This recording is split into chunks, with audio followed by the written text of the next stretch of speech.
I just want to then come to our wonderful speakers. And first of all, Professor Sidney Dekker, internationally known for his work on patient safety, and maybe the father of our thinking on restorative and just culture, having coined the phrase in 2014. He's written widely on the subject. And works from a base in Australia, where he's professor and director of the Safety Science and Innovation Lab at Griffith University in Brisbane, has worked and lived internationally, and widely known on the subject through his many publications. Stanford have ranked Sidney in the top 1% of the most influential scientists globally since Newton, so a pretty amazing accolade there. But Sidney not only is an academic, but he's a pilot of Boeing 737s, a pianist, a chaplain, has many strings to his bow. So we look forward to hearing from Sidney. And he's joined by his colleague, Dr. Robert Boer, and Robert's going to sort of anchor the session and host our breakout activities, as well as speaking himself. He's Professor of Safety Management at the SDO University of Applied Science, and is a management consultant in the field of safety and operational excellence, had a background in aerospace engineering, and has written very widely on the subject of a restorative culture and of safety leadership. So very warm welcome to Robert. And our third speaker is Professor Joe Rafferty. Many of you may know him, Chief Executive at Mersey NHS Trust, where he's been for many years. And during his tenure there has led them through huge growth and expansion of the organisation, a lot of innovation, particularly in the field of data and digital. And importantly, and very relevant to this session today, part of Joe's ambition for the trust was to have zero harm, zero suicides, zero restrictive practice. And he set very ambitious goals for the organisation to achieve. And they've made huge progress with that. And underpinning it was a culture of restorative, a just and restorative culture. And they've embedded that into the fabric of the organisation. So they're all going to talk about this subject through slightly different lenses. I'm sure it'll be a really rich and stimulating morning. And I'm going to hand over now to our first speaker. Thank you.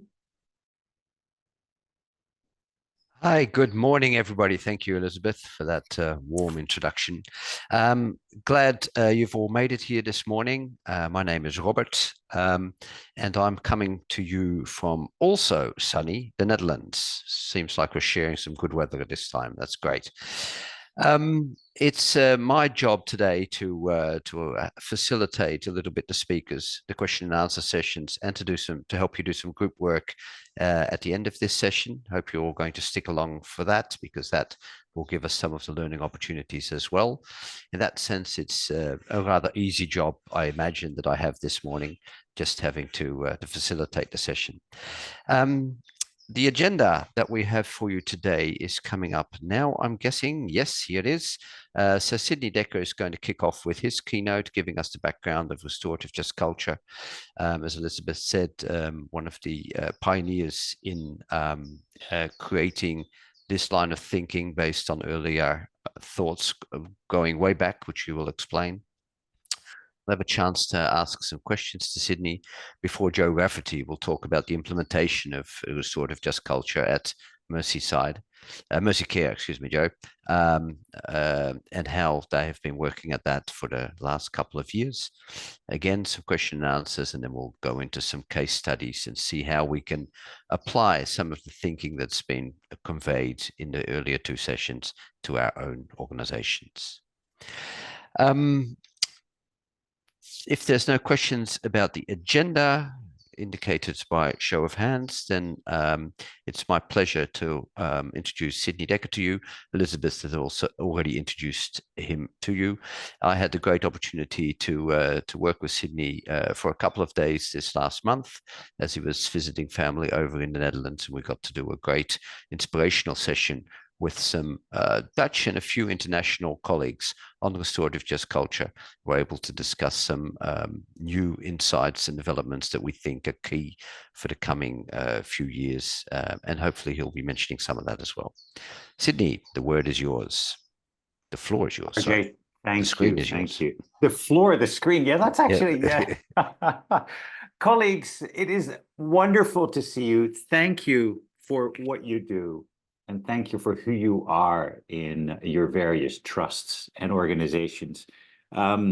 You've had a few tough years, and you know, who knows? The sun is shining in multiple ways in the UK. I don't want to make this into a political statement, but obviously, some change to how things are governed and paid for would probably be welcomed by most of you. If you really are sick of all of this, I welcome you to think about a climate that is beautiful one day and perfect the next. This is what Brisbane is known for. And you know what? Queensland Health is hiring. So you wouldn't be the first from the UK to trade their rainy positions for one in the sunshine here. So you don't have to let me know, but there's other channels through which you can do this. Anyway, I don't want to pilfer you away from your current organization. That would be unethical.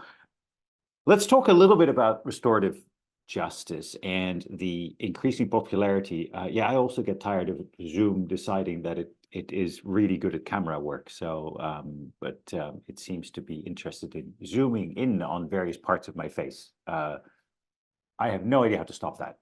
If somebody does, you're welcome to chuck it on the chat and I'll try to make that happen. But so let's talk a little bit about restorative justice and how this can connect to the heart for your business and your clinical care that you already have. As a leader, as a clinician, as a nurse, as a midwife, as a patient safety lead, you all have roles in which this will hopefully fall into rather fertile ground. Yet there's a lot of learning to do, not just about some of the fundamentals, but certainly about the application and testing and rolling out of some of these things. Let me reflect briefly on why, and I may be very wrong, and I'm sure Joe and I could have an interesting discussion to set up. In fact, Joe, I think there's an article brewing there. We need to write this up. I think there's a couple of converging trends in healthcare, not just in the UK, though particularly in the UK, that have made the time ripe, if not overripe, for the embrace of restorative justice and learning cultures. Perhaps the starting shot to this, of course, is 25 years ago, the emergence of caregivers as second victims themselves, in the writings of Albert Wu and others since then. The enthusiasm to write about the second victim problem in healthcare has never really been backed up by strong action to do something about it, unlike other fields that, you know, eschew the writing, but then, you know, just get on with dealing with second victims in ways that are immediately visible. But lots of work on second victimhood is now available. And so that is no longer a secret for anybody who works in healthcare. We produce both first victims and second victims. And we do so on a large scale, as you know. So that's certainly a first trend. In this, I think a second trend is connected to that, an increasing interest in issues such as moral injury, being asked to do things working under conditions that essentially only leave you with bad choices, where even healthcare leaders have to acknowledge that people don't make bad choices, people have bad choices. You are given bad choices, right? The resource constraints, the goal conflicts we all work under, the incredible safety clutter, the sense that some managers have that clinicians are the problem. You know, if only we could get rid of nurses, we'd have a really safe ward kind of thing, and then, you know, errors would not happen. That sort of thinking. We've acknowledged that not only is both empirically and philosophically wrong, but actually leads to all kinds of negative things among people who deliver care. which is obviously the point of value, which is also the point of risk, right, in your business, which is also, of course, the sort of the Janus face of delivering care. Ultimately, it flows through your hands or through the hands of those you lead. And so it is at that point where both risk and value is created. So we've seen along the time, also about 10, 15 years ago, the start of some, I think, rather profound innovations in our thinking about accountability and the ethics of care, particularly the ethics of managing the aftermath of harm, clinical harm. In that Ginny Sharp and others engaged in a conversation out of the Hastings Center, other places, that suggested strongly that we've been thinking about accountability in a very backward-looking way, that accountability is us accounting for why we screwed something up. The conversation has flipped in part because of the work of people like Dietrich Bonhoeffer, to suggest that accountability can be, is, and perhaps certainly should be, forward-looking. That accountability is tightly connected to the role that we have and the responsibilities that come with that role. And thinking about accountability doesn't mean that we look back and find a good place for blame to park itself, but that we look forward and say, what are we going to do? How are we going to fix this? Which harms need repairing? Which relationships need restoring? And who's going to do that? And by when? And how are we going to know that it's done? Related to the roles that we all have. It's a forward-looking accountability. It takes the sort of the blaming sting and the retributive sting out of the word accountability and puts it in front of us so that we can get empowered to set people up, to set our people up for success. So that's a strong trend both in the literature and practice as well. We've seen data even coming out of the UK, but certainly from a number of states in the US that adopted sort of I'm sorry laws or other sort of laws in healthcare that protected open disclosure. We've seen that in virtually all states and territories in the country where I currently am, as well as many others, that honest and open disclosure is a winner, basically.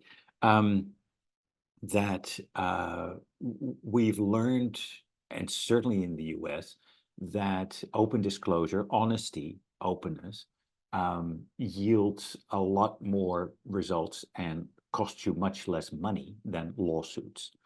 And of course, we've also learned that people sue because they want honesty, they want the story, they don't necessarily want cash. Right. And so all of that data has become sort of a groundswell that says we have to do this differently. There have to be different models of dealing with the aftermath of harm in healthcare.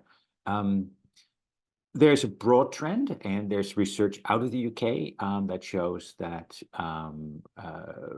creating workplaces of trust and openness, and of course, it may be a bit of a fashionable label, but psychological or psychosocial safety, that creating those sorts of workplaces not only is good for patient outcomes, but good for retaining the lot of you, right? So you actually want to keep working in a place like that. Right? If everybody hates their boss, at some point they all piss off, right? So creating climates of trust, openness, and care is itself a winner as well, right? The work of Amy Edmondson, as you probably know, gets celebrated in this a lot. Again, that's maybe relatively fashionable. And I mean, in some sense, it's a relatively intuitive idea, right? As in, let's be nice to each other for a change. Let's treat each other with empathy and as human beings, none of whom come to work to screw things up, none of whom come to work to do a bad job. These seem very basic sort of rules of how we get along as humans.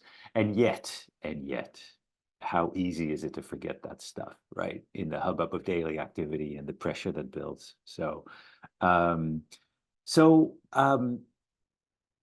I think in the UK, and you guys do this in a very special way, but a highly politicized public inquiries into the failings of the NHS in various places. Think Mid Staffordshire, for example, have a way of triggering some action on this. Not always good. Sometimes you get really funky responses, as in we need to start threatening with jail terms for nurses and doctors because that's the only way to whip them into shape. I often wonder to what extent that is politicking and posturing, and to the extent that it is, colleagues, I simply celebrate the fact that we have been told by your new Prime Minister that politics no longer is a noisy performance, but rather quiet competence or something like that. I think that's just an encouraging signal. We'll see how much that is worth. So these trends have combined to make restorative just and learning cultures across the NHS almost inevitable, almost unavoidable. You cannot not be doing this or showing interest or picking around at the edges of it at least, or kicking it around the room to see what works within your service. And so welcome to the conversation. You may already have had versions of this conversation in your own workplaces. You may already have implemented some things. You may be celebrating some successes with it. As we have Joe on the line, we will soon be able to put them against Joe's measure of what counts as a successful implementation, because we've got a pretty good measure when it comes to that. Which would be very good to do for all of us. So I want to finish on the following note, which is, well, it's slightly more than a note, but I'm a professor. I talk for a living. Well, I write as well. But and it is this. I think every clinical incident that happens around us, in our service, in our team, to us, functions as a bit of a stress test to us as individuals, as clinicians, as professionals, to us as teams or team leaders, to us as a service, to us perhaps even as fellow human beings. I think it's a stress test in at least 3 ways. The first is, are we able to resist the temptation to lash out and act as soon as evidence of something bad comes to us? Are we able to resist the temptation to, as one colleague told me, piss in your pants, to let go, which feels like a huge relief, but very quickly you start to stink and you look like a fool. Right. So, but we all know managers who, do piss in your pants management, and so feel that they need to be seen to be acting and doing something as soon as something bad has been told them. Let's try to resist that. That's the first stress test. Can you hold your bladder, basically, right? That's stress test number 1. Stress test number 2 is, can we, your service, avoid the trap of blaming local people for screwing things up? In other words, can we avoid blaming human error? Can we resist the temptation to localize this problem and say, it was just these people in this particular situation, or this person, they sucked, they shouldn't be here? Because since 1943, the science has, of course, been telling us a very different story. That is the science of error. And there is a bunch of it, right? Since 1943, when in fact in the UK, right, with the help of some Yanks, but the work happened in the UK, you started doing work in aviation first, that showed us very clearly that systems invite people to screw up in very specific ways. And so, yeah, you can kick out one person, but you can figure somebody else in the same situation under the same sorts of conditions, and there's a pretty strong probability that you get the same error. So now that has a very dirty taste, of course, but instead of swatting that mosquito, think about draining the swamp, right? So, okay, didn't say that, but so that's a temptation that always exists, right? To localize, reduce, make it more manageable and controllable and say, it's just this person, just this time, just this particular patient anatomy or physiology. It's just, if we only get this right, then, or get that person removed, then this will never happen again. Bull crap. That's not how complex systems work. Right? So that doesn't mean that all errors are unpredictable and we have no idea how things are going to go wrong, because they're fairly strong indicators of things, of how things may go wrong. And so the temptation is to stop the reduction and think up and out and say, so where does this come from, right? What are the influences that actually account for the error-producing conditions that end up on the workplace where care flows through the hands? I'm involved in in fact a coroner's case up north in a different state here, and it's the perpetual issue of not enough beds in the ED, right? And we know all the tricks, right? How do we hide beds? How do we ambulance ramp just enough for there not to be too much media out there, right, to make it look very visible and politically damaging. So we've managed around these constraints in very many ways. Sometimes it is too difficult to deny that shortage leads to harm, and in this case, a death, which also then turns out to be racialized, gendered and racialized, which of course is a very potent political mix. The conditions for this, we all know, they're there. They're probably in your service today, right? So it shouldn't be too hard to resist the temptation to blame a local human error, right? There are larger error-producing conditions there that survive the ousting of a particular person. So the final part of the stress test, gang, is this. It is, how do you treat the people who were involved in this mishap? And it's a stress test for you, not always as an organization only, but for you as a human being. Do you have compassion?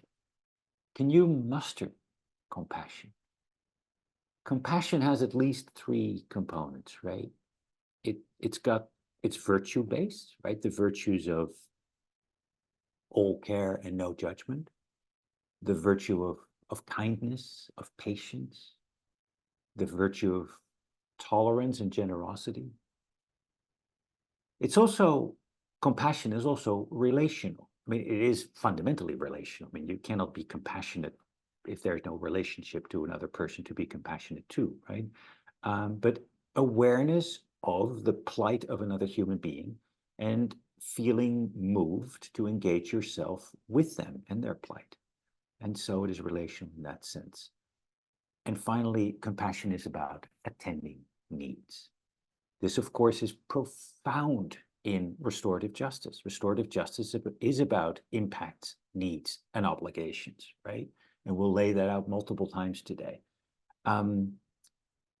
These needs can vary from, having a smoke outside just to calm down, to a day off, to a hand on the shoulder, to be comforted, to go to the hospital chaplain. These needs can vary, obviously, but compassion about virtues, about relations, and about meeting needs. That's the third part of the stress test. And colleagues, I reckon in the daily busyness of your lives, of your working lives, where your reserves may have been eroded under the pressure, under the unrelenting pressure of always the next patient, of standing conditions that set you up for failure. Despite that, can you, as a human being, as a fellow human being, survive that third part of the stress test and be a compassionate colleague? Can you? We only have a couple thousand weeks, each of us, right, on this planet. So there's not much. There's not much. Make the best of it. As Ellen Goodman says, let's do that one small thing. Thank you. Great. Thank you, Sidney. I'm welcoming any questions to Sidney at this time, either in the chat or by raising your hands. And while we're waiting for that, let me start off the first question to you, Sidney. You're talking about compassion. There's Shruti beat me to it. Okay, Shruti, go on. Give us your question. No. Thanks, Robert. And hi, Sidney. Nice to meet you again virtually because you had presented at our SHOT symposium as well. I'm Shruti Nana. I'm the medical director of SHOT, which is the hemovigilance organization. Yeah. And we do promote a lot of this just culture. But one of the things that we often hear is there is a negativity bias in the wider society.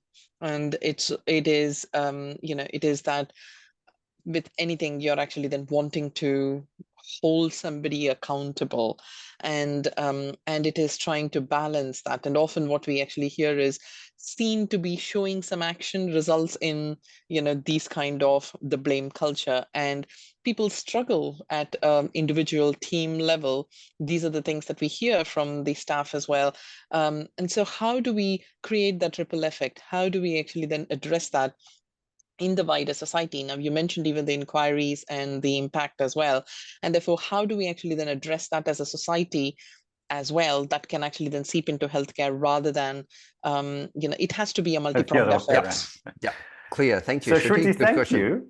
Yeah, no, it's a very good question and a relevant one. I would hesitate to suggest that we sitting here can, as experts in what we all do, including all of you, that we would be able to muster a solution for society. Although, we could sit down with Keir and make some suggestions. However, I think that the more pertinent question for us to take a position on is this, related to the problem that you lay out, Shruti, which is, how can we internally resist these pressures and show how it can be done instead, despite the fact that we have a retributive culture surrounding us, that we have a media that loves retribution and blaming, despite the fact that we have politicians who think they can score points on being tough on medical error or the lousiness of particular services. I am very comfortable telling you that it can be done because I have the empirical evidence. Basically, I've seen that. And we have it online. If Joe is already online, I think it would be for Joe, and very happy for you, Joe, to throw in a bit of an answer here. How were you able to resist that obvious pressure, which I know we talked about, and I know you were keenly aware of as a CEO, and still do your own thing and say, bugger this, we are not going to bend with the winds of how society thinks it needs to solve these conflicts. We do it this way. How did you do that, and how did you survive that? That's a really good question, Sidney, and I remember us talking about it a lot. I think this is always a dynamic issue when trying to do this work. It ebbs and flows. But one of the things I would say was very early on, I remember a particular occasion when we were asked to dismiss a member of staff by a sort of pseudo-regulatory organization, can remain unnamed. And I suppose in the politest way possible, we said, thanks, but no thanks. And I don't know what the answer to that is, Sidney. I mean, some of it is about... Well, what did they say, Joe? Leadership courage. Yeah, but did they push back and make your life miserable? They pushed back once, and we said, with greatest respect, here's the alternative plan for handling this. Yeah. So I think it's really important to have an alternative plan. Of course, you can't have no response, because no. Nor are we advocating for that. No, I know you're not. I know that you can't have no response, because in their world they need a response, and the only response, generally speaking, they know is the response they've always had. They want a response. They don't particularly care about an outcome, or they've got a strong bias that this is the right way to deliver this outcome.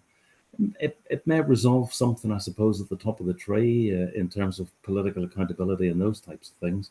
But that's not the same thing as solving the problem on the ground, which I think has been our collective focus on all of this. So there's a bit about having a response, having something that looks like it's a practical set of implementations. And I remember, Sidney, when we first talked to you about this, it was a very, very persuasive context that you put in place for us.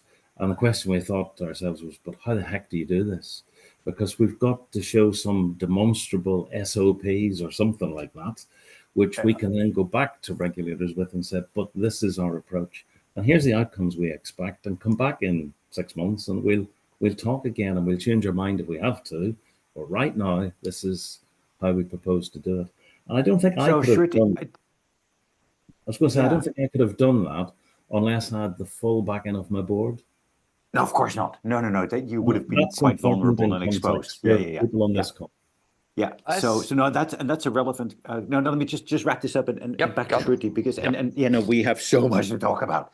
What's this nonsense of only a morning? Good God, it's Friday anyway. So it's Friday night here.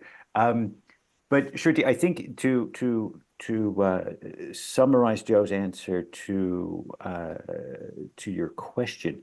So for the first time, yes, it takes leadership courage in the knowledge that you are backed up by those to whom you are accountable as a leader, which is the board in Joe's case, right? So now, so the first time it takes courage, it also takes some rigorous and credible, and I think, Joe, a morally serious alternative, right? It has to be morally serious. And everything that we talk about today ultimately has to meet that standard. It has to be a morally serious response, right? You can't just say, oh, no, we just, you know, we caress them over the head a little bit and then we, all right, we kiss it, you know, it's fine.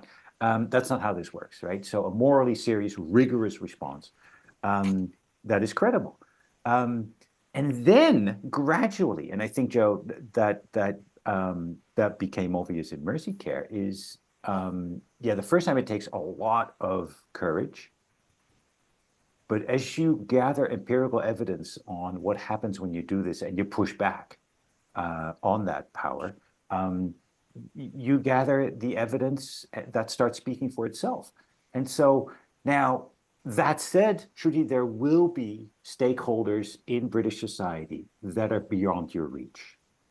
At some point, I think it is good for your self-compassion to embrace the inability to change that and to say, I cannot control Murdoch, right? No, nobody can control, not even his 8th wife or whatever it is that he's on now, right? And you cannot control what happens if things go to court. You know, all bets are off because that just lives its own life, right? So let's be compassionate on ourselves and at least, for God's sake, not use it as an excuse to not act inside of our own organizations in the way laid out by Joe. But Joe wants to react, I think. Joe, go ahead. Just very quickly to Shruti's point, I mean, these are real forces that one has to tackle as we go. And I'm just reminded just of one very quick moment when a very senior member of NHS England said to me, this is sort of interesting, but is it a real thing? Or is it just a sort of hippie-ish thing where everybody sits round and talks?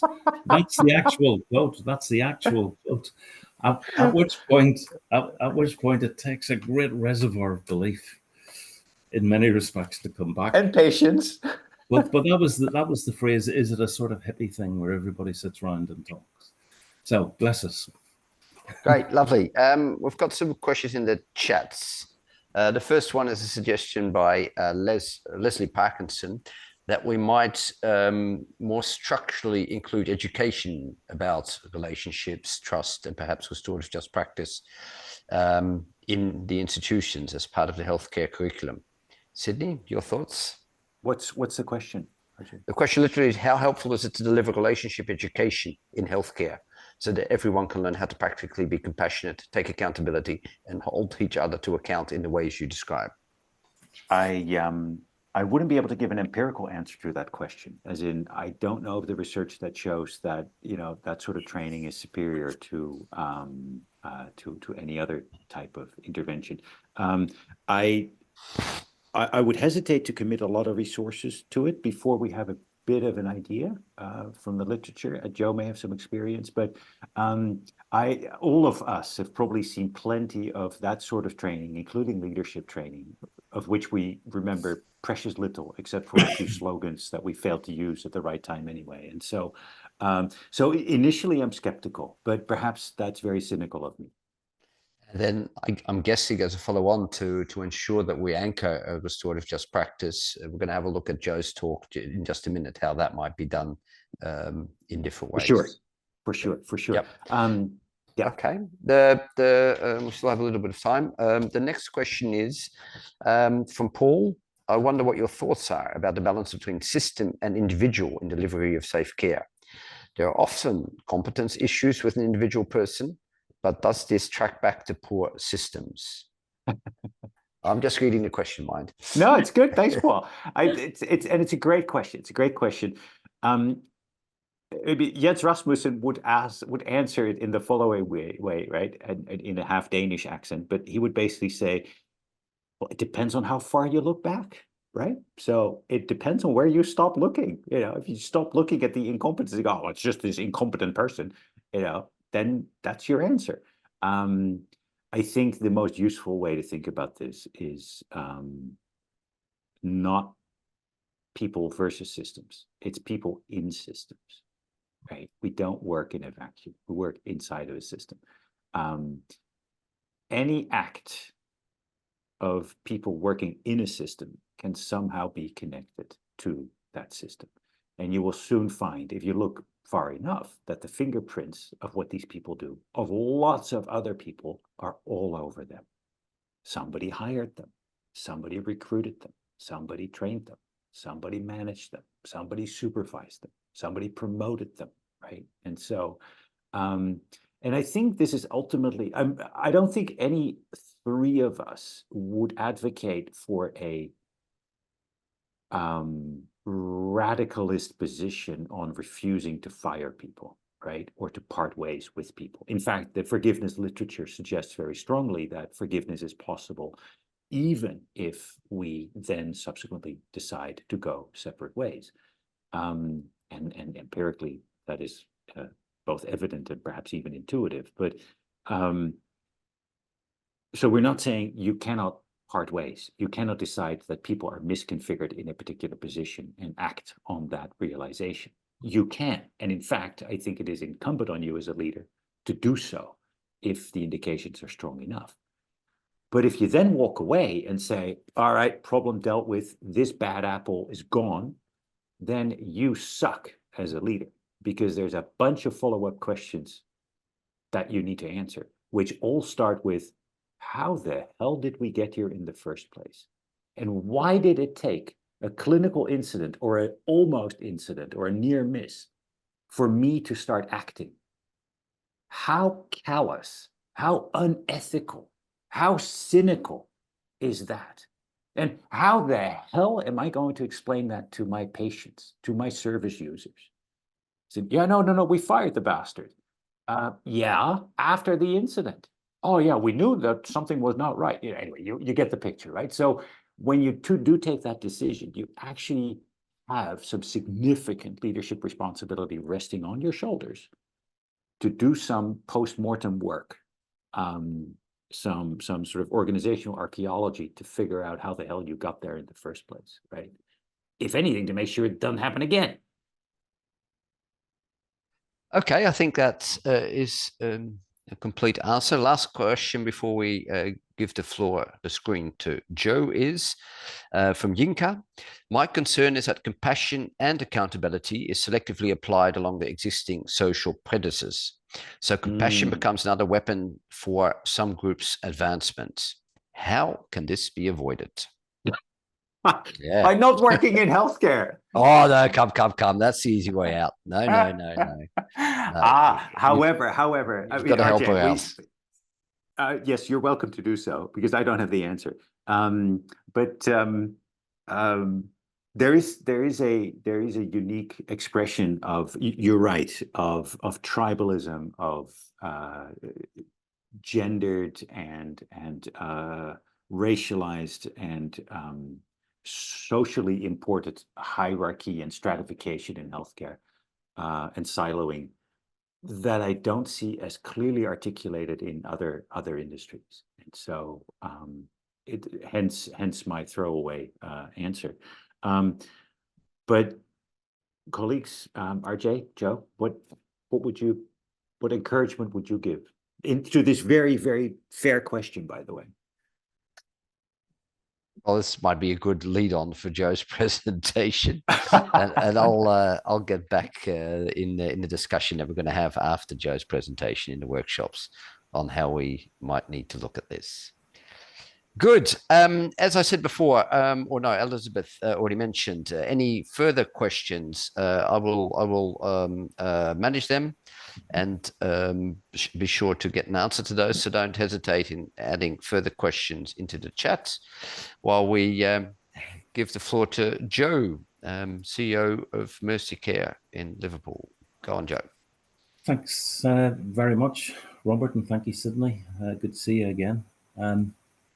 So in this, I just want to, first of all, in this picture, acknowledge Amanda Oates, who is the one on the left, by the way, who is my co-conspirator with our restorative just culture approach, and to acknowledge just huge leadership on her behalf. I wanted to talk through our journey to restorative just culture. Maybe saying to restorative just culture implies that we've got there. I don't think that's not what I mean to imply. In fact, one of the things I would say up front is that this is probably in the lifelong learning category, and maybe Robert relates to that segue question, because as we've done more of this, it's given us loads of brilliant things to work with, but it has unearthed loads of other issues which, you know, require inventiveness and some really critical thinking, as someone says, because a lot of this can become weaponized very, very quickly. So I'll talk a bit about what prompted us, about the benefits, and a little bit about some translational hints, I suppose, I might describe them as. Next slide, please. It's just a little bit about Mersey Care for those of you who don't know it. It's a big, complicated organization. It's actually the biggest mental health and community physical health provider in the NHS. It's complex. It's not just complicated. And I think, you know, fundamentally, we deal with groups of patients who carry with them an inherent risk. There's very little we do in our clinical processes where I think we can say this is absolutely highly reliable, reproducible, standardized protocols. So we decided, or part of our conclusion has been, we needed to have a system of learning that was not based on the sort of approaches that Sidney has talked about, but instead were heavily based on relational and compassionate understanding of the situation that people coming into our care have come from and present with. In a sense, for us, that's been really starting to think about and implement trauma-informed care and so on. So I suppose the other point of putting this slide up and making the point is, if you can do this sort of stuff in an organization as complex as this, then I think there's plenty of scope to do it right across the great range of NHS organizations that we have. Next slide shows you Mersey Care's strategy, and I don't want you to read the slide in detail or even worry about the strategy, but if you look on the right-hand side of this, our perfect care goals, before we ever got involved in restorative just culture, we had introduced a set of zero aims. This sort of grew out of crossing the quality chasm, the IHI stuff and so on. And we had and have for a long time worked with the notion of zero, not as a target, but as a sort of indication of what a game changer would look like, and how we could encourage our staff to sort of really feel free to innovate. And we've seen a huge number of benefits from this. But then we started to understand that it wasn't just about putting freedom in the hands of frontline staff, providing people with quality improvement and continuous improvement capability, and having values frameworks and all of the things that legitimately are important parts of the jigsaw in driving this sort of change. But it became clear for us that we had to think about a different case for change, which is described in the next slide. We had staff one day say, well, how about a zero blame culture? I think that was a really difficult moment for me, colleagues, for the board, because we hadn't set out to create a blame culture. In fact, we sort of thought we didn't have a blame culture. And this is one of those moments where the work as imagined versus work as done comes into sharp reality, I have to say. So we asked some independent people into the organization and asked 400 of our senior clinical staff a simple question: what did it feel like when something goes wrong in the organization? And this was what we called our donut of doom.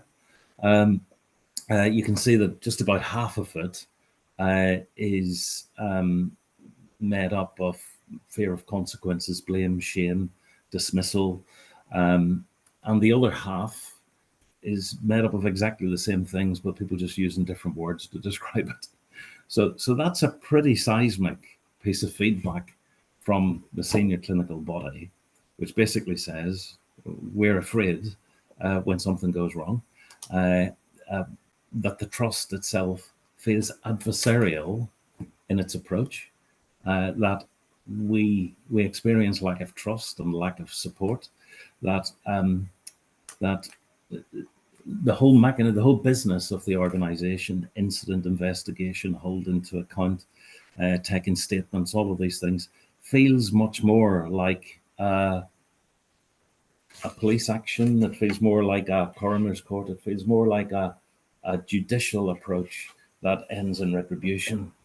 And we were then, I guess, and I think what surprised me in reflection, and this is maybe just a quick comment on Leslie Parkinson's point about teaching relationship, or I can't remember exactly how you phrased it, Leslie. But what shocked me is we're an organization, our core business is relational and psychological engagement with patients, yet we were apparently completely unable to do that with our staff. So this donut became for us the profound moment and case for change, and our board agreed we needed to do something. Next slide sort of just contextualizes that. I have to say, using the perfect care approach and goal system has been very, very popular in Mersey Care. Staff have really understood and engaged, but what they wanted to do was engage in that work, in that change work, in a safe place to be treated fairly and compassionately. And that sort of became our route into just and learning culture. And just to reference the impact of Amanda Oates on this, I think Amanda had bought some of Sidney's books, made a few of us sit down and read them, and then in typical Amanda way, got Sidney's phone number and rang him and said, will you come and help us? And so this story was born. So if we move on to the next slide, I think I sort of like the iceberg analogy in this respect, because an awful lot of the governance of the NHS and the governance that we're tested on and rated on and given sort of scorings and ratings on, I think spends a lot of time in the bit of the iceberg that's above the water, and only occasionally or tangentially really tries to work on the stuff that's below the water. You know, the stories, the feelings, the unwritten rules, the things that people don't speak about except in their own little groupings and cliques and so on. Perception, really important. I mean, that donut was also, that piece of work was also carried out in another trust in the Northwest. It actually, if you could imagine it looking worse, it actually did look worse. The board of that trust said, but that's all perception. We're not blaming people, it's perception. And I'm pleased that my board said, well, actually perception is our staff's reality. And we need to get off our horse and get on with this. So we've adopted an approach that we haven't strayed much from here. A just culture accepts nobody's account as true or right and others wrong. It accepts the value of multiple perspectives and uses these to encourage both accountability and learning. That's from one of Sidney's books. And we wanted to develop then the principles of restorative just culture as we understood them would be about accepting that learning can only flourish where responses to mistakes, errors, things not working out as anticipated are met compassionately. Personal responsibility and professional accountability can coexist and drives that organizational learning. We're very clear it's not a blame-free system. I guess blame-free is probably as ineffective as full-fat blame. So it's not a tolerate anything culture. In fact, it's a careful balance of accountability and learning. But really importantly, it's a prospective outlook towards learning rather than the sort of retrospective bias that I think Sidney has already talked about. We try and use it to distinguish causation and contribution. And really, I think if there's a big lesson for me as a chief executive, I've taken really to heart the work done versus work as imagined balance. Because I think, you know, and this probably relates a little bit to questions like, is this a bunch of hippies sitting around talking and all of those sorts of things, that people who are not directly in contact with where the work gets done or closely enough in contact have a vision of what it's like rather than a true and deep understanding. Lastly, we seriously have stopped asking the question about who, what, how, when, because I think like Sidney's phrase, a bad system will always beat a good person all day, every day. So looking for the rotten apple is actually hugely counterproductive. So if I move on to benefits and challenges, I'll just take the next slide. I mean, these are very high level statements I'm making, but for senior leaders, there is no question if you engage this with, let's use the phrase authenticity, you really sit down and think about what this means, then you will inevitably consider your style and your impact.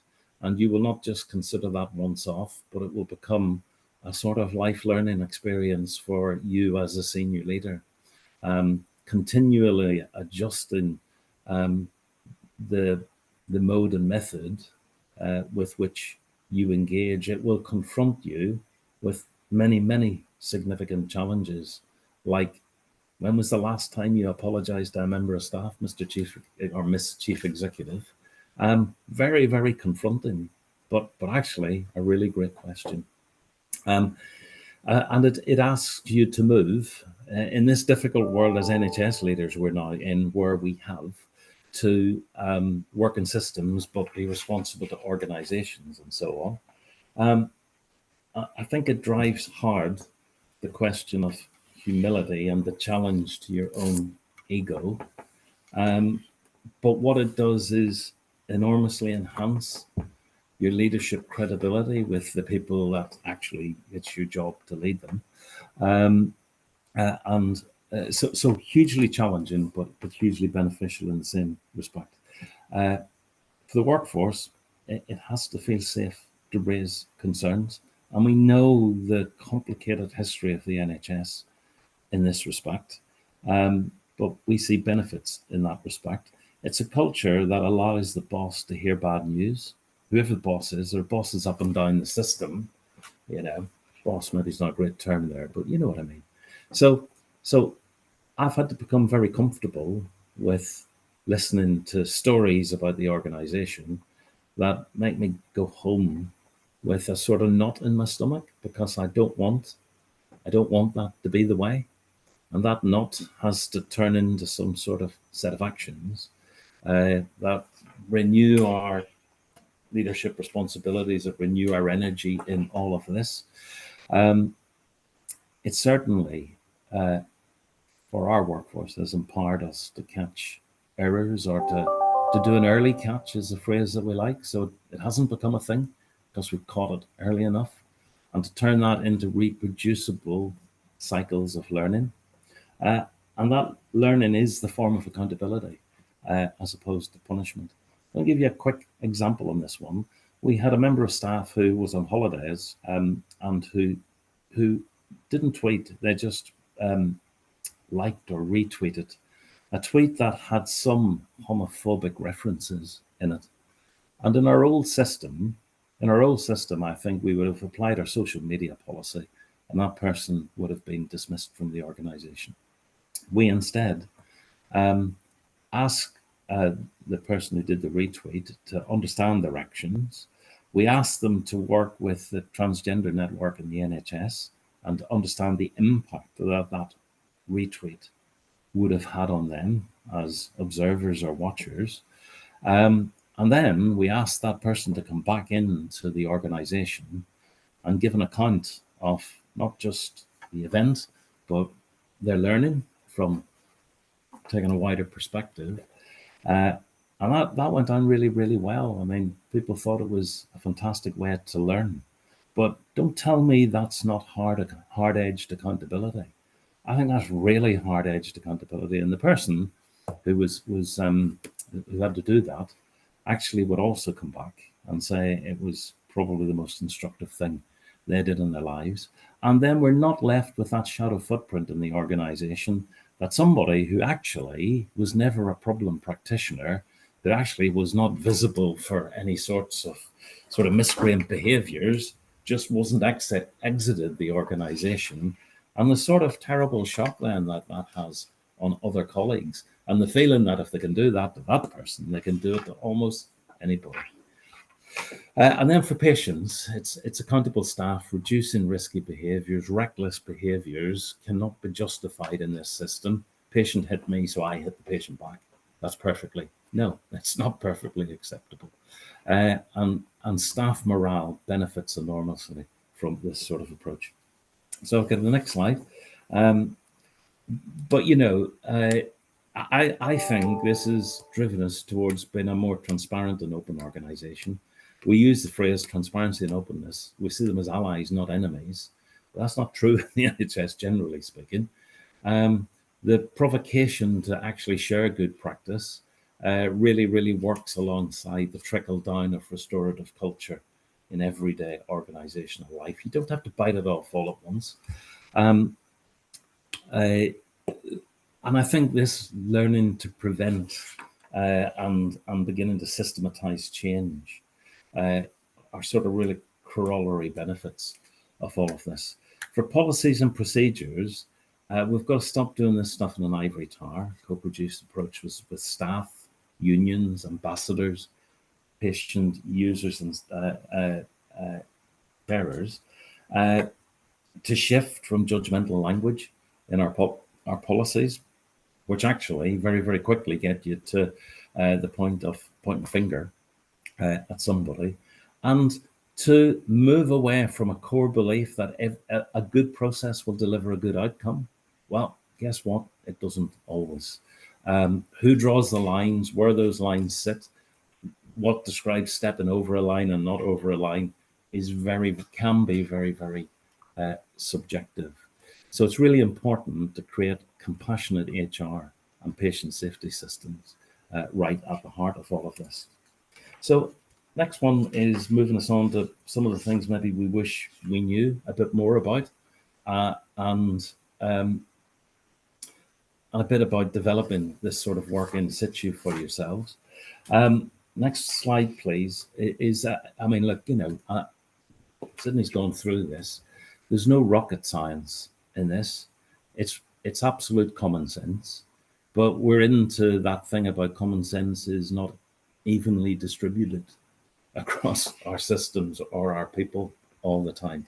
And it's just to say that in the world we occupy, we're always at the top of the pyramid in a publicly funded system, in a system that I think has had a difficult time in the past period of austerity, and then through periods of COVID and all of those sorts of things. So the restoration is the restoration performance is massive for us. But to be at the top of that game, we actually need also to be at the top of the bottom end of this triangle. It's the first reference to psychological safety. It's really important. I don't think I appreciated this triangle enough, actually, as we were going through the development of this, which is sort of remarkable. I keep sort of thinking, how was that not obvious, or as obvious as it could be and should be to me? But if we're going to be at the top of the game in performance terms, we need to be at the top of the game culturally and in our relationships and in the mechanisms we use to test those relationships with staff. The next one is again a psychological safety piece. There's so much on this now. It can become an industry in its own right, but it's really important. I'll not dwell on it. It's just there for your edification. I think next slide is an important one from our perspective, which is the importance of language. Semantics is actually critical. Why did you make that mistake? In fact, why do we call it a mistake? What did you do wrong? Versus why did things not go as expected? What happened that meant it didn't go to plan? And language and policies and standard operating procedures is absolutely critical, because I can read a policy and think that meets the objectives of the organization. Somebody at the front line reads a policy and goes, actually, that's designed to get me, you know? Language and dialogue is critical to shift it from a threatening position to one that says, the more relationship we have here, the more we will disclose and discover rapidly, and therefore more quickly we can close our learning cycle down. But I just like the quote, no one comes up with a good idea when they've been chased by a tiger. You know, I just love that one. And actually, you know, there are tigers running wild all over our organizations, hiding behind doors and in disciplinaries and all of those sorts of things. And we've got to be careful to make sure we tame those tigers. Next slide, please. Yes. Joe, shall we try and leave a little bit of time for questions as well? Yes, I'll just go to, I'll jump through a few slides now. Next one. This one. So there've been a few questions about system versus individual. And I think we were very conscious of this at the time. The top line of who's responsible, punitive and adversarial investigation, legal sanctions, versus a system where we start from a point of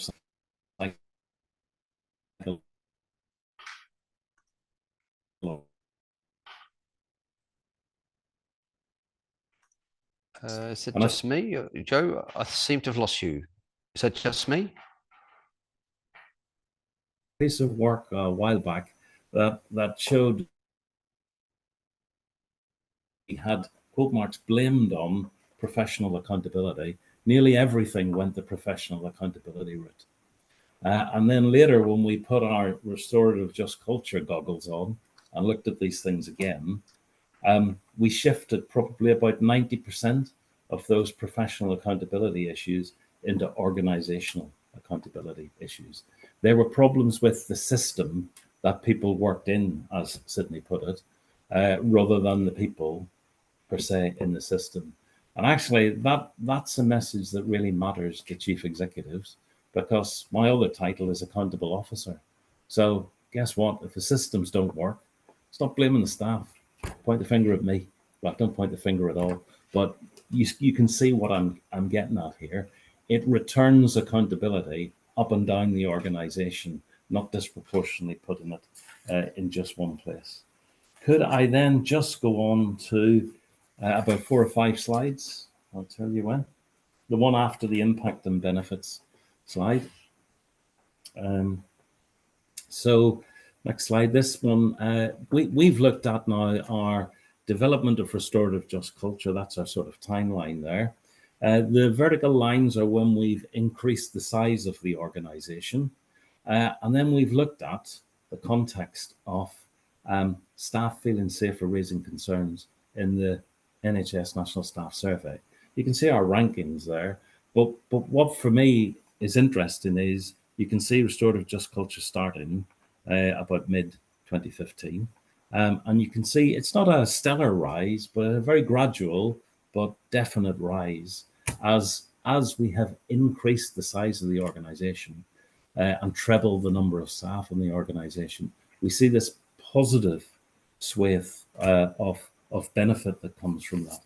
Next slide shows staff engagement theme trends. So you see again a broadly positive upward sets of score, well, more than broadly positive, very upward, a very positive upward trend in staff survey scores on engagement. And then next slide is the sort of investigations and suspensions in the organization. This became for us the bellwether. We ask our staff side, if we do this restorative just culture, what would change that would make you less skeptical about restorative just culture? Because I think the phrase was, it sounds like chief executive BS. You can work out what BS is yourself, but it sounds like chief executive BS. I said, well, that's okay, but so what could we do that would change your mind? They said, reduce the number of investigations and suspensions in the organization. So you see the investigations in blue bars, and they do go up and down. Of course, they go up and down as circumstances change and so on. COVID was a thing in there, no question. But if you look at the suspensions, we see a really dramatic reduction in the suspensions. You can see the rates there change as we change the head count of the organization. So we increased our workforce by over 200%, yet reduced suspensions by 95% and investigations, depending, but by the 2020 timeline, by 85% at that stage. So that for us is a really important measure. If we just go to the next blue slide, which is the last couple of slides, what it might mean if I could, yeah. So I would say it's very difficult to do this in an NHS organisation unless the top of your shop, your board, thinks and buys in and has purchase on this, because accountability is really, really important in all of this. I would say you don't need to eat it all at once. We piloted it and then developed a rollout system that I think was really, really effective. And with Robert and colleagues, we had not quite an ongoing evaluation, but quite a lot of evaluation points during the whole thing, because you will, believe me, if you want to do this in earnest, be learning while you fly it, I think is the phrase that people use. Next slide, please, second last. You need free flow of information between the sort of acknowledged hierarchies where managers are able to hear what it's really like. So, you know, the many layers in organizations, the many organizations even within the organization. But we need to be able to get things reported, welcome them when they're reported, and then act with a sense of just and learning. Disputes are discussed and settled rather than allowed to drift into much bigger problems, which become disproportionate. Staff feel supported and cared, that the language at every stage is brilliant, actually, that occasionally as an executive team, we'll say to each other, that's not very restorative of you, you know? And we do it in a way where it's not a hard challenge, it's a sort of joke, you know? But it's a joke with a bit of an edge, a bit of a meaning in it. And I think when that starts to happen across an executive team and a board, where we've occasionally called each other out in our board, is a sign of really getting there. Incidents are used to learn from, and we develop trust in attitudes. So last slide is just our summary of, we focused from concept into practice. This was really important to us. I think there are a lot of conceptual models, not just restorative justice, loads of conceptual models out there, which I think are increasingly frustrating frontline NHS staff, because it's a campaign in poetry, which everybody loves, but actually you have to govern in prose, and it's the practice and the implementation which is really, really important, and that's what staff will bite on.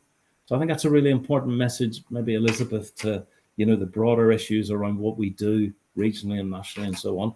Culture that allows the boss to hear bad news. Co-produced approach. We did this just side by side with our trade unions. And that has created sustainability of the type like I've never seen before. Right. Moving to learning from routine work. People are solutions, not problems. And this is, if you're scared of vulnerability, this will test you to your limit. That's it. It's taking a bit longer. Lovely. Great, Joe. Thank you very, very much. And actually, your last point actually leads in the question from Kevin quite well. Do you find that the statutory employment relationship and legal frameworks in the UK work against the principles of restorative just culture by embedding an adversarial mindset? And he's thinking about statutory disciplinary and grievance procedures, for instance. And how did you overcome this at Mersey Care? Well, yeah, I think when we looked at all of our policies, Kevin, we'd all looked at the policies, and I think those who write policies agree them and insist on them being implemented. We carry that sort of conformational bias, and some of that is it's not imposed upon us, but we are we're sort of we grow up in a system where the normality is all of those practices that you talk about. The single biggest thing we did in the organization, and I don't know whether this was a tipping point for us, whether it mattered, but it seemed to matter to me, was when we had one member of staff up on a disciplinary action. He fell asleep during the night on a night shift in a secure mental health environment, and we were going to sack him. And myself and my chief nurse joined the panel, and it sort of transpired that not only was it not a very compassionate response, because his life had fallen apart for various domestic reasons, but when I asked the question, how long, what does our policy say about protracted periods of night shift? And it said something like we shouldn't work any longer than 6 months of night shift without having a review of the impact of night shift on a sort of person's life. I asked the question, when was the last time we reviewed this for him? It was 22 years. So we were going to fire him for breaking the policy that I had done nothing about making sure that we thought about it in an intelligent way. And that, for me, described the absolute absurdity of some of the strictures that we put people in. And it, for me, made me feel very personally accountable for that man.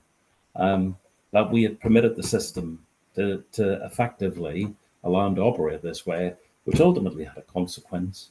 And we were perfectly prepared to blame him rather than to understand our own accountability in it. This example, I guess, Joe, illustrates that you have to work it case by case, example by example, issue by issue. There's no clean blanket sort of approach that you can take. You're caught in the current situation, and you've just got to manage it as compassionately as you can. Yeah, and if you remember, Robert, I think we played a lot, didn't we, with decision trees and all of those sorts of things, and concluded in the end that's just another way of formalizing lots of the inbuilt conditional bias. Yep. So you're right. That's why it is use the phrase a sort of lifelong learning approach. Yeah. But yep. You do build up a body of knowledge over time. Yep. Okay, another question for you, Joe, from Claire. In implementing this culture, have you updated the systems that you use in your organization for people to raise concerns? Rather than reporting issues, which we currently use, for instance, the very blame-oriented dating system, have you gone to change that in any way?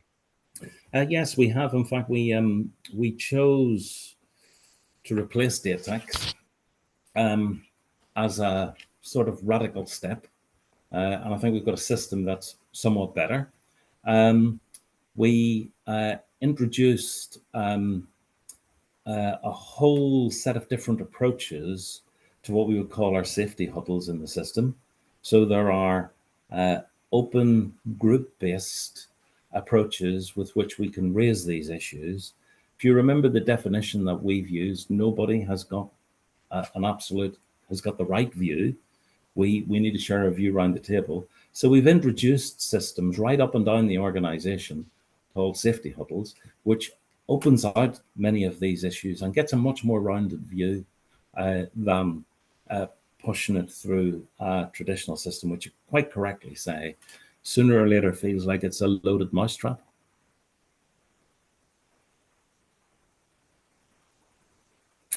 You're on mute, Robert. Yeah, I'm on mute. Sorry, great. I think we're going to leave it at that for the moment. Joe, that's excellent. Thank you very much for both your speech and the answering of the questions. And we're going to move to the case study. And you're happy to stay on and get a look at the feedback, which was due at about 11, lost time now, on the half hour. It's 11:30 here, 10:30 there. I guess that we're finishing. Yeah, no, the other way around. 11:30 your time. Yep. Good. I'd like to introduce a case study to you all that that allows you to use much of what Joe and Sidney have been telling you this morning, and to consider how that might how we might solve this issue. And it's quite a dilemma. I'm challenging you at quite a high level, I'm guessing, and I'm showing you a picture. This is actually partly real life. This is me at one of the ambulance services. Sidney and I have been doing some work there over the time. And this case study is not exactly that, but at least it shows you that we have some feeling for what was actually suggested by Northwest Collective initially. And it goes a little bit like that, like this. Due to a high demand for emergency care, a suburban hospital is regularly, and I need to get rid of this. Sorry, I can't read my own slide here. Suburban hospital is regularly, where have you gone there? Oh, I can't see it. Sorry, there's a little screen in front of me now. That's better. Yep. It's regularly seeing delays, of course, in ambulance handovers. And you can imagine something like that happens 2 or 3 times a week. The hospital even sees delays of between 3 to 8 hours, typically early evening. The long ambulance delays have some pretty dire consequences, of course. The number of ambulances on the road who are able to respond to incidents reduces. The category 2 to 4 ambulance response times are too high, sometimes impacting patients, and it leads to severe congestion on the hospital grounds as well. And it results in patients, some of whom are critically ill, being cared for by the paramedics for up to 8 hours in the back of the ambulance. In one particular instance, the expected delay was another 6 hours of work. Of waiting before the patient could be treated or even admitted to the emergency department. The driver and the nurse had been working for 14 hours already, and the next day off. Next day was a day off, and they had a planned family outing. And after contacting dispatch, the driver and the nurse decided to leave the patient in the corridor and leave.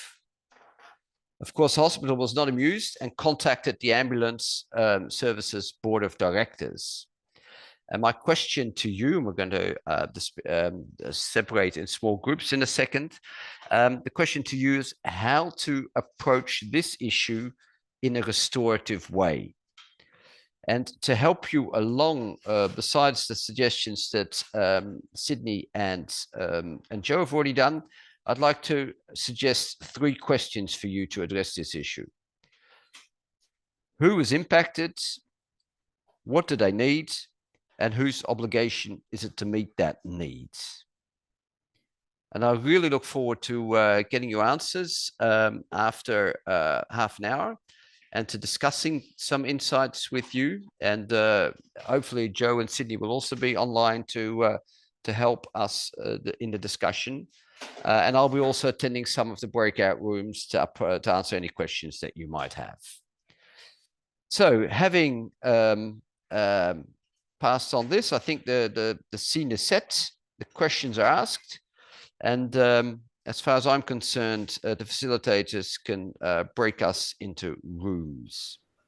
Unless there's questions about the task at hand first. No? We can... Yeah. Yeah, I could do without the slide for a moment because it just says feedback. Great. I hope those were fruitful discussions. I attended a few rooms, but didn't manage to make them all, and that seemed to be quite constructive. Looking forward to hearing from a number of groups how they fared and how they would propose to move on, given the case. I'm trying to get as many groups as possible to participate. So what we'll do is we'll have one group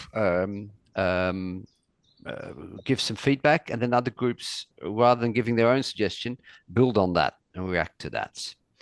And Sidney and maybe Joe might chip in as we go as well.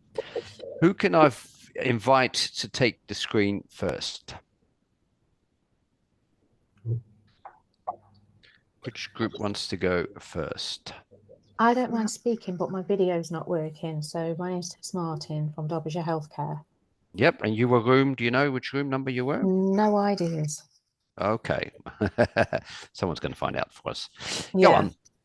So I suppose from my thoughts and the conversation we was having in the room was we can't determine or come up with any solutions because we don't know the bigger picture. We don't know the reasons why the paramedics left the site. I suppose it's not just one organisation that's involved. So it's how do we bring all of those organisations together to look at to look at how we can probably change it and listen to people that are actually doing the work, but also hear back from the staff. So my background is quality improvement, and I found it really difficult to think of solutions because we aren't supposed to be solution focused. We're supposed to be looking for ideas and involving everybody and listening and hearing. Yep. Okay, that's great feedback. We sometimes call that learning teams. I don't know if that that phrase, that terminology is everybody familiar with that?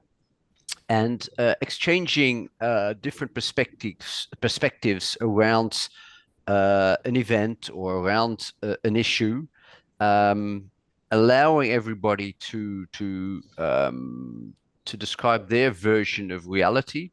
We often call that sense making, and the purpose of sense making is to then generate sufficient insights, perspectives, ideas to start working on an actionable solution, usually multiple solution directions.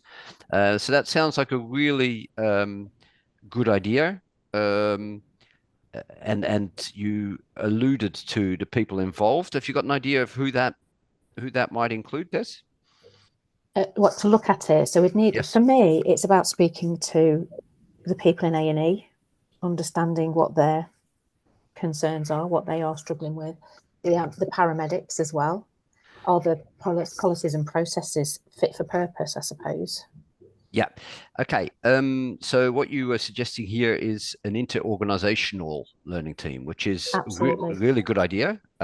Rather challenging in making it work, or at least getting it formed, but excellent. Joe suggested language is very important, and I think I heard you say talking to. But in the learning team, what we want to do is get the people themselves to be talking. So it would require a facilitator, but not one who is particularly knowledgeable about the issue itself. Not necessarily. It really is a facilitator in the sense of getting everybody's perspective out. Great. Thank you. That was great. We still don't know which room you were in, I think, unless it's in the chat.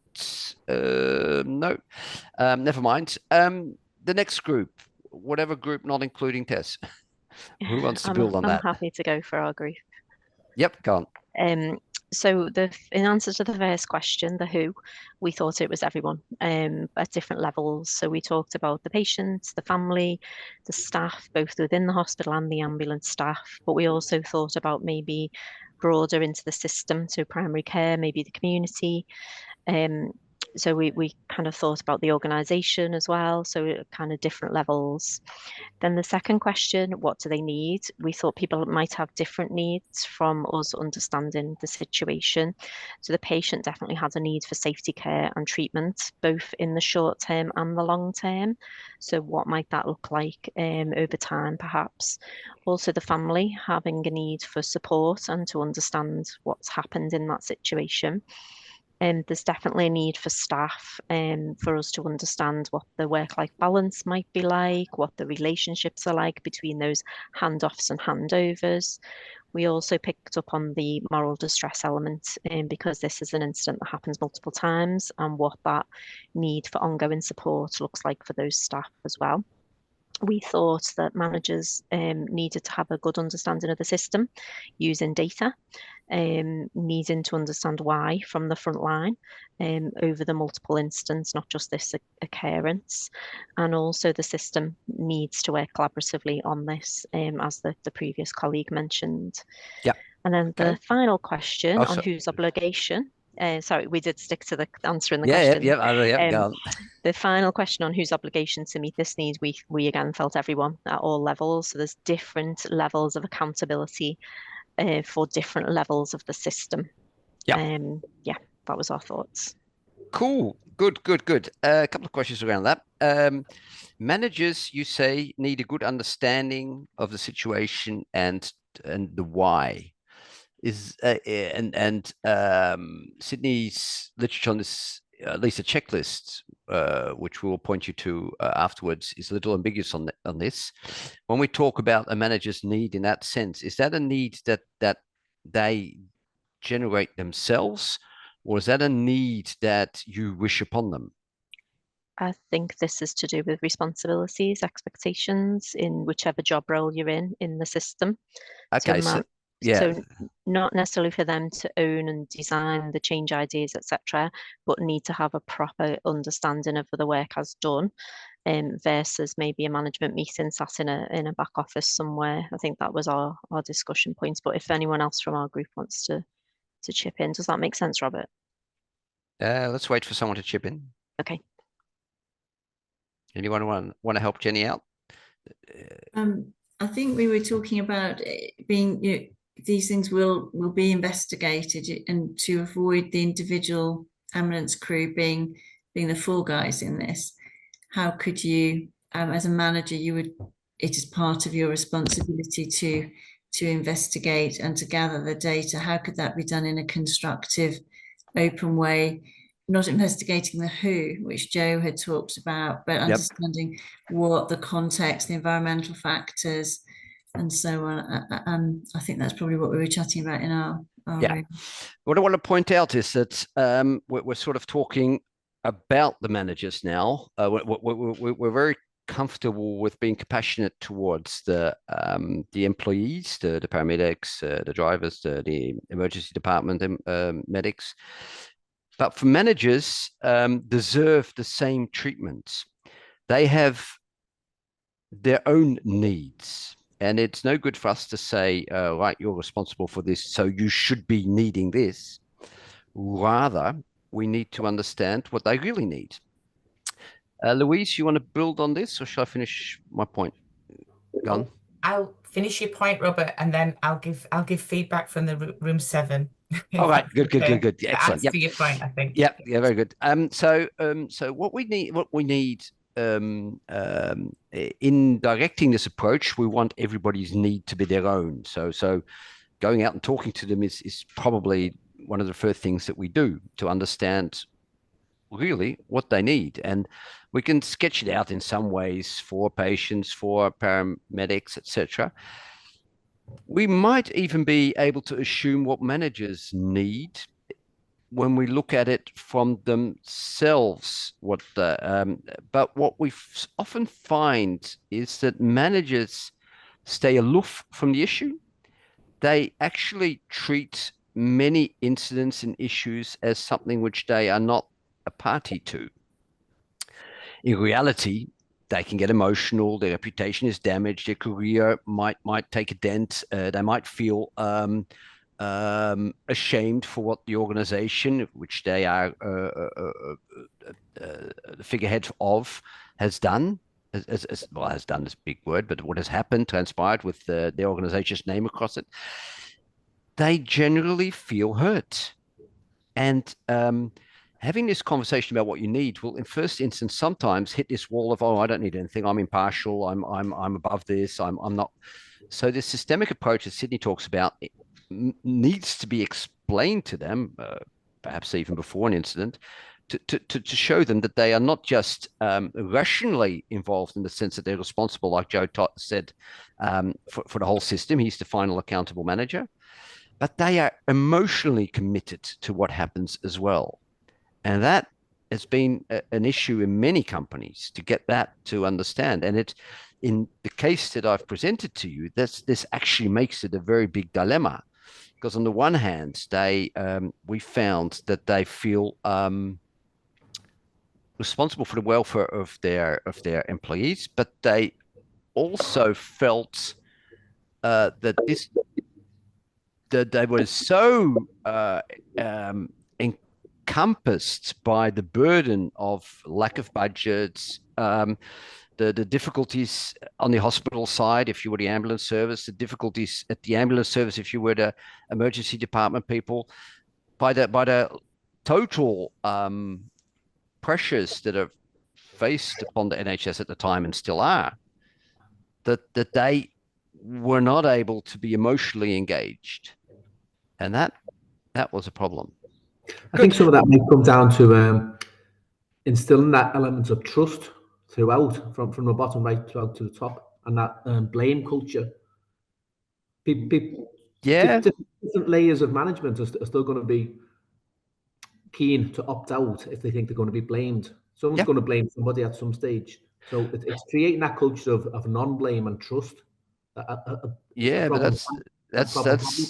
that's easy to say from the top down, or easier to say, but it's actually for the top themselves to realize that they have to create that amongst themselves and with their board of governors, etc. Yes, that's what I mean. Rather a different thing. It was great that Joe could talk a little bit around that. Okay, jumping to Louise for room 7. Go on.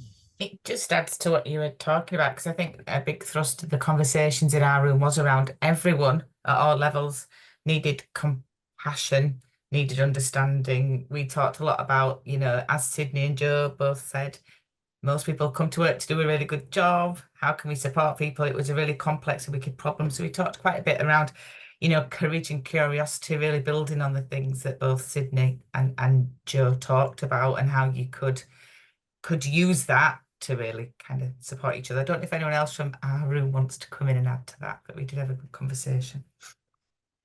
Anyone from group 7? No. Let me just challenge you a little bit about that, Louise, because everyone, that's a pretty big group, and talking to each person of everyone is a rather large task, which comes on top of whatever other work that you've already got on your desk. So how do you envisage that happening? We did talk a little bit about that, Robert. For example, we talked about how do we have those communication tools so that we know who's talking to who and when. So, for example, you'd want to talk to the patient and the family in the moment, but also we were talking about how you'd write to them post the incident to explain what you'd done. I think we were talking more culturally, Robert, rather than practically. So how would we look at how everyone would give that support alongside those more formal investigations? Because we were also talking about, the board and that kind of regional scrutiny, and where does the culture stop? It needs to be a national culture, doesn't it? Yeah. I've seen a lot of hands. Let's give them an opportunity to chip in. Jane first. Jane Walsh. So you were in room 10, and we talked about who was impacted, and obviously the first thing that came up for us was about the patient and the family, but also the ambulance staff's family as well, who were clearly going on a day out the following day.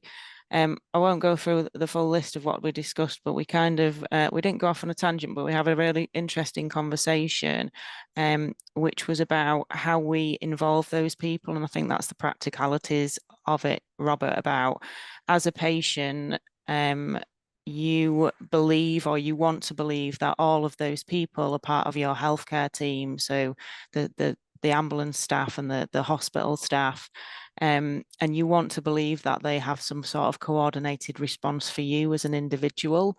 And I think that's often the thing that we most miss in bringing those people together to understand how we've worked across the system. And so I think sometimes that's about how we talk about what the system is and what we understand about the system. Is that just one organisation, two organisations, or more?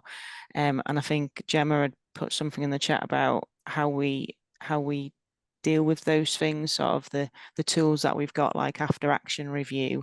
But some of those things are so logistically difficult to bring all of the right people into the room to really extend and get everybody's perspective. So you're reaching out to the whole of that person's healthcare team, I suppose. So we didn't come up with any solutions, but we had a really interesting conversation about these 3 questions really help to understand and frame what you want to do. And then we went on to the practical complexities of how you need to get there to involve those people. Oh, good. Okay, excellent. Thanks. Graham Pacey. Somewhere there's a mute button, sorry. Yeah, so I think I was in room 3. I think I joined a little bit late. I'm sure it was room 3. And I apologize if I'm speaking on behalf of the group, but not on behalf of the group. So we kind of discussed again, similar who was involved. From my point of view, working in the ambulance service, that list is endless. There's the patient, there's the family, there's the staff, there's primary care who are waiting for ambulances in the community. There's 999 call handlers who can't answer 999 calls. There's patients in the community who are waiting. There's patients who can't get through the 999 system. And then at the other end, as the pressures from the hospital kind of grow, we discharge patients really early. We discharge patients before they're ready for discharge, and then they deflect back, and it's a self-perpetuating cycle of kind of problems. In regards to how do we fix it, I think the best way we do that is we understand the sharing of risk. So we understand where each other's risk, we understand each other's organizational risk, and the way that we do this is we do this by shared organizational learning. Now, that shared organizational learning doesn't have to be done as one big group of multiple organizations. Actually, what we do is we send some ambulance staff into a hospital, we send some hospital staff into the ambulance service, and then we let each organization talk about its own learning that they've taken from different parts and reflect back, similar to what we talked about before about the tweet, where actually we sent a member of staff off to go and learn about the effect that had from that retweet, and then we bring that back into the individual organization. So we let individuals from the organization go out to other organizations, learn about that risk, and then they bring it back in and they share it within their own organization. I think some of it is about making sure that data is accessible and understood by everybody as well. And so I was party to a part of what you're talking about, Graham, in your group, and I challenged you to what you now describe, to put that in a restorative context. Were you able to do that at all? No, I mean, I think this. No, did you say no? Yeah, I mean, for me, this is a really hard scenario, because there is no ultimate fix for this. There is no ultimate restoration for this. This is something that's going to continue to go on and on and on, and it's not within any individual organisation's gift to fix this. This is a much wider national problem. I'm going to stop you there. I think we are confusing the solution to the problem, which is undoubtedly extremely complex and probably not attainable in any quick time, although politics might help, and the approach being restorative. And my challenge to all of you is that we can be restorative about how we approach issues, how we restore trust in relationships, despite the difficulties that we're under and the pressures that we're under. So I was sort of, Graham, hoping that you would come up with that sort of aspect. And of course, identifying where risks are and what where we need to prioritize our resources to reduce those risks, that's probably part of it. We wouldn't be credible otherwise, which was a word that Joe was taking. But the challenge for us all is to not let the external pressures take compassion, humanity, empathy out of our daily work. And that is the challenge. And I think we've got some good tidbits of solutions already there. Learning reviews is part of that, identifying who's been impacted and making sure that they are approached compassionately, and maybe not in a formal sense, like Louise said, but much more in a let's just make a telephone call to just reach out to someone and ask them how they're doing. So there are all sorts of opportunities that we have collectively to be more restorative than we might be naturally, or that our system generates, and that's a starting point. Okay, too much talking by me. Selena was next up. Go on, Selena. Oh, thank you. Yeah, I was just going to say, for me, the case study probably highlights that we are navigating a broken system. And I think it also gives us a learning opportunity. And in that, I don't mean, reviewing policies or processes, but I mean learning as in supporting staff, as in asking them, what do they need if this happens again? And for all of us, not just managers or senior leaders and what have you, but all of us actually putting actions in place, almost like a trial and error, to support those staff. I just wanted to say that. Thank you. Yeah, that builds nicely on what I was just saying. Thank you, Selena. Yep, excellent. Yep, Tom next up, and then Joanne. Tom first. Gonna speak for roommates. So we kind of, with questions 1 and 2, sort of built upon Sidney's comment about bad choices, and sort of reflecting that the choices the paramedics were faced with here, they were bad either way. And obviously there's a bit of a focus really on why did they make the choice that they make, but actually for me the discussion here is, well, for them the other option was worse. So part of the response here should be about why did they not make the other choice, and what were the system factors around why for them it was rational that the other choice was worse than the one we focused on that was being considered to be bad. So it was helpful to frame it in terms of that point from Sidney in this. Yep, excellent. Yep. We often say that we're trying to find out, why did it make sense for people to do what they did? Getting into their minds, or if possible, asking them, helping them relive the moment, because we can be quite sure, as both Joe and Sidney said, that people come to work to do a good job. And so that is part of it as well, that's to do a good job, that they made those choices. Yep, excellent. Thank you for your contribution. Joanne. Hi. Hi, Joe. I think when we looked at this, we started with who's in. I think first of all, in terms of taking that restorative approach to how we do what we do, I think I think it's important that we recognise that we're all part of the system. And I do wonder sometimes in the way that we talk about things or we think about things, that we'll put something in place for them, we'll have that. Whereas when we take that kind of system-based approach to how we learn from things and make things even better together, that's about us. That we're all in the system, I think. That's just a thing that I think in terms of that can be really helpful in approaching these things. When we had a conversation, we had such a range of people in the room, it was great. That starting with who's impacted was really, really helpful, because we thought about the paramedic, and then we thought about the paramedic having the patient that they were currently with, but also knowing the patients waiting in the community. And then we thought about the staff in the department. Equally, they've got the patients that they're already dealing with, and this patient that's just come in, and their priorities. And then thinking of the impact of the families, so the families of the people who are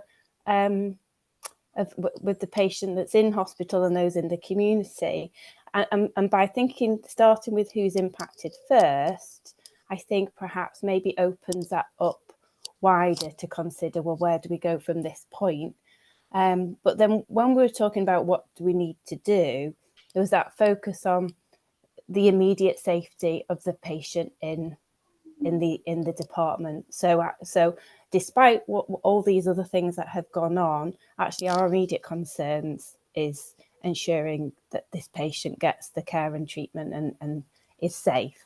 And I think that again brings into focus, well, actually we need to work together to understand this person's need and respond to them. And that's that for me, the immediate safety actions. But then we also talked about whose obligation is it to kind of move things forward from that point.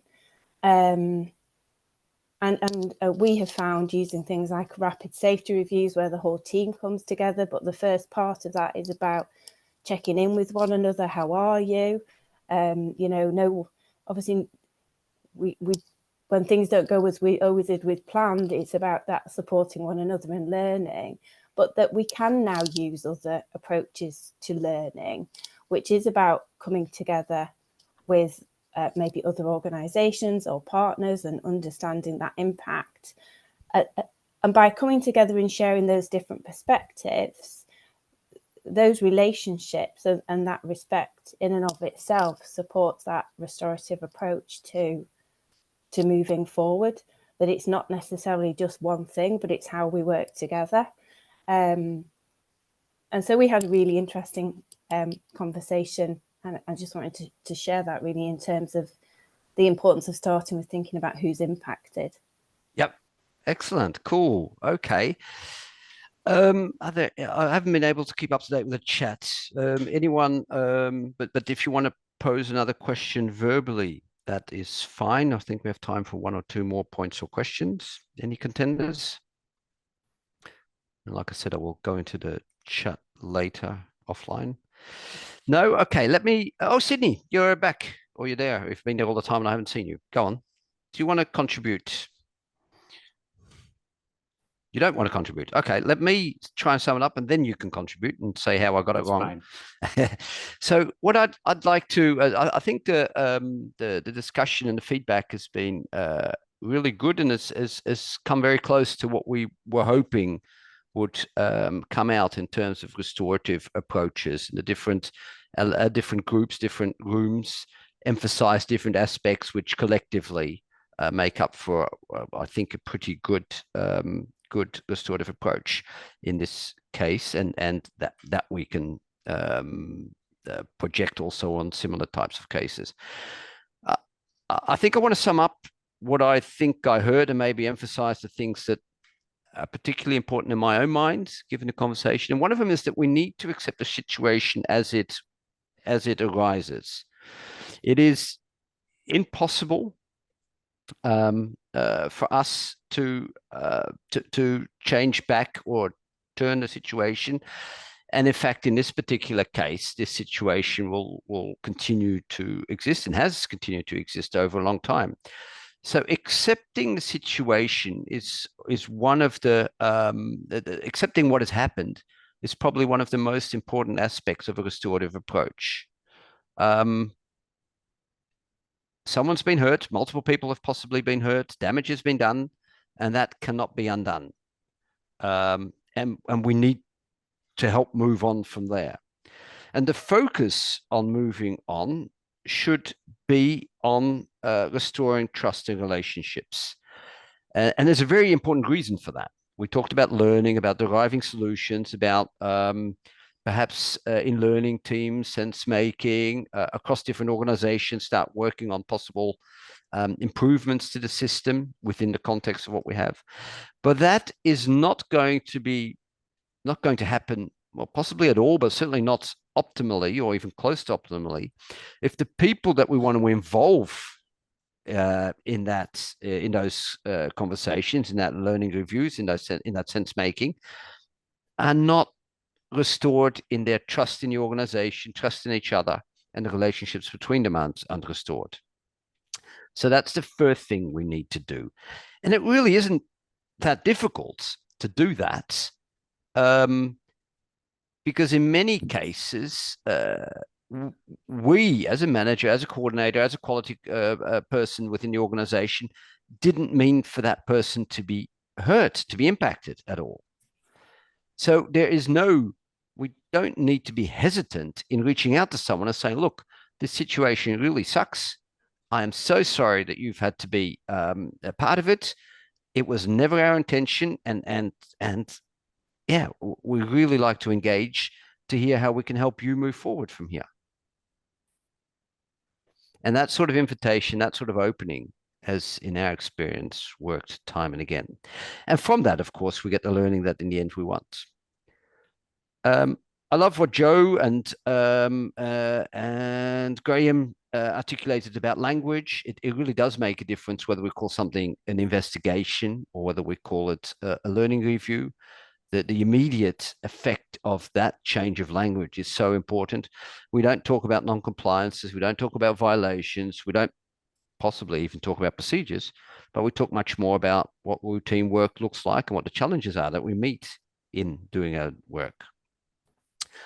And credibility and humility, Joe touched upon that, not just for leaders, for all of us, is, I think, paramount in that. And Sidney often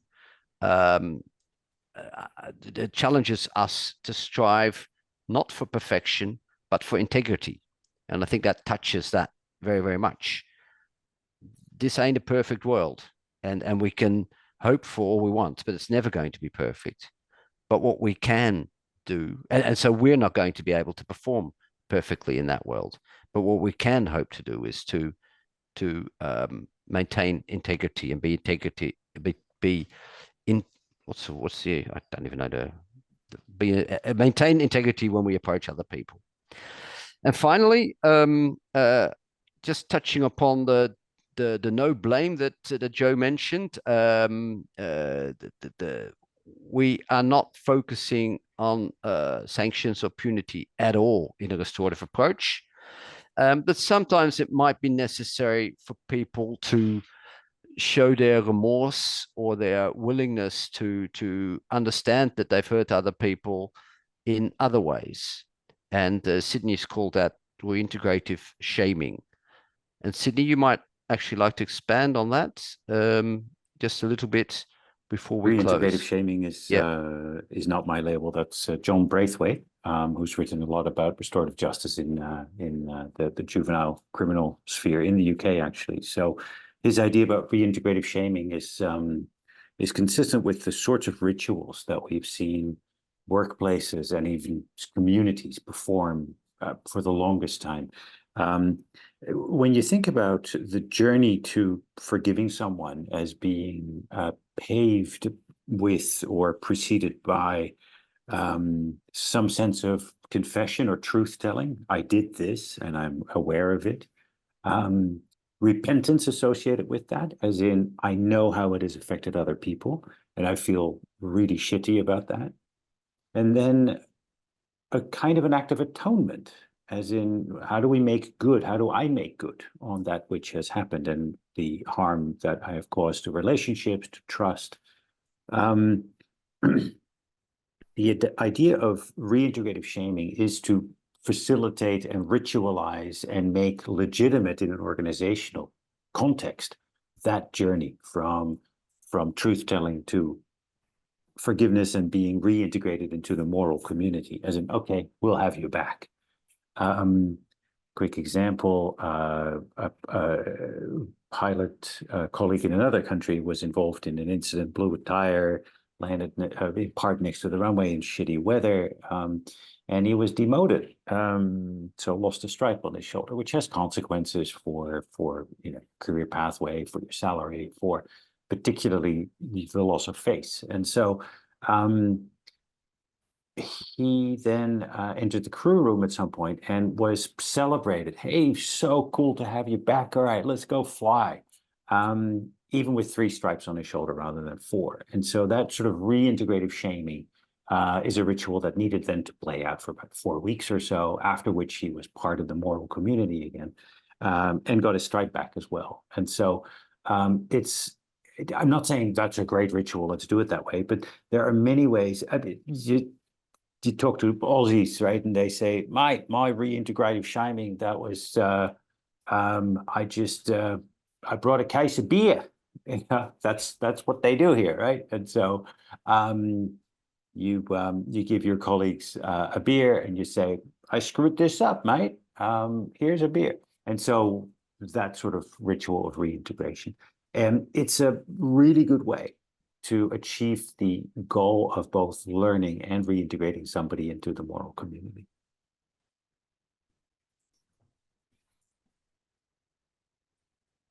Okay, cool. Thanks for that, Sidney. I think that leaves us for today. Thank you all for participating in the rooms and listening to the keynotes from Sidney and Joe. I hope it was very useful and insightful for you. And I'm handing back to Elizabeth. Thank you. Thanks so much to all of you, to Sidney, to Joe, and to you, Robert, for facilitating us. And to all of the participants for the really rich conversations and sharing in the chat, and for participating so actively. I know there are people here who work at the point of care as managers and as very senior leaders in local authorities, in the NHS, in charities and in other parts of the whole system. And I think there's truly been something for all of us in what you've talked about this morning. You've given us some insights into the theory, some great connections, some practical pointers, and you've allowed us some reflective time ourselves to think about how we could apply it. So huge thanks to all of you.